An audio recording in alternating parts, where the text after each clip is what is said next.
ప్రజాసేవే నా ధ్యేయం అని చెప్పి రాజకీయాల్లోకి వచ్చిన వేమిరెడ్డి ప్రశాంతిరెడ్డి గారు ఆ మాటను నిత్య జీవితంలో ఆచరిస్తూ పాలకురాలిగా కాదు, సేవకురాలిగా ప్రతి మనస్సును తడిపి ప్రతి హృదయాన్ని తీర్చిదిద్దిన మమతామయి నాయకురాలిగా నిలిచారు. అంతర్జాతీయ మహిళా దినోత్సవం సందర్భంగా ఆమె ప్రజాసేవ యాత్రను మరోసారి కళ్ల ముందు ఉంచుకుందాం.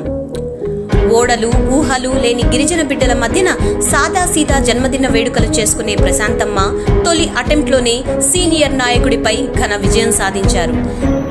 ప్రశాంతిరెడ్డి వేమిరెడ్డి అనే నేను.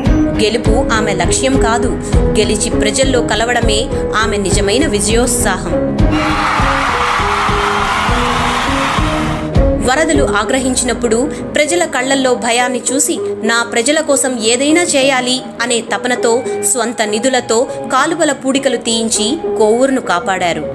రైతుల కలలు కాపాడే క్లీన్ కోవూరు ఆమె ఆశయానికి అద్దం పట్టింది.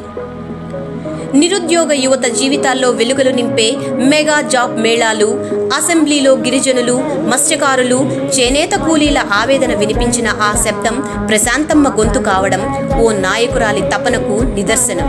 క్యాన్సర్ రహిత కోవూరు అని స్వప్నం కన్న ఆమె పింకు బస్సుతో వేలాది మందికి ఉచిత పరీక్షలు చేసి అవసరమైన వారికి తగిన వైద్యం అందించేలా మార్గం చూపించారు.